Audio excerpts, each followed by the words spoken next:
Il faut, dans cet exercice, rechercher l'équation d'une sphère de diamètre CD. On connaît les coordonnées des points C et D. C, 3, 2, moins 1. D, 0, moins 4, 6. Alors, il faut savoir qu'un point M de coordonnées x, y, z va appartenir à cette sphère si et seulement si le vecteur Cm scalaire Dm est égal à 0. Autrement dit, si le triangle CDM est un triangle rectangle. Donc, partout où vous prenez le point M sur la sphère, le triangle CDM sera rectangle et le produit scalaire sera égal à 0. Donc on va partir de ce produit scalaire et c'est ce qui va nous donner l'équation de la sphère. Donc je vais calculer ici les coordonnées du vecteur Cm. Donc xm c'est x, moins xc ça fait x moins 3, ym c'est y, moins yc ça fait moins 2, zm ça fait z, moins zc, moins 1 ça fait plus 1. Scalaire du vecteur dm est égal à 0. Alors je vais chercher les coordonnées du vecteur dm. X moins 0, ce qui fait x. Ym moins yd moins 4, ça fait plus 4. Et zm, c'est-à-dire z, moins yd, ça fait z moins 6.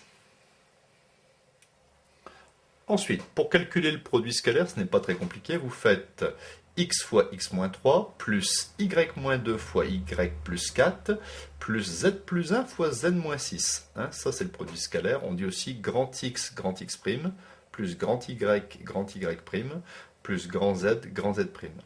Ici, le produit scalaire est égal à 0.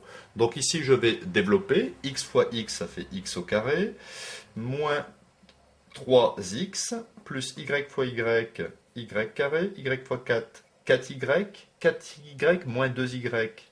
Il me restera plus 2y. Moins 2 fois 4, moins 8. Z fois z, z carré. Z fois moins 6, moins 6z. Plus z, ça fait moins 5z. 1 fois moins 6, ça fait moins 6, est égal à 0. Je réorganise un petit peu. X carré moins 3x, plus y carré plus 2y, plus z carré moins 5z, moins 8 moins 6, moins 14 est égal à 0. Donc voilà l'équation mathématique de la sphère. C'est l'ensemble des points M, X, Y, Z de l'espace, tel que l'on ait cette équation.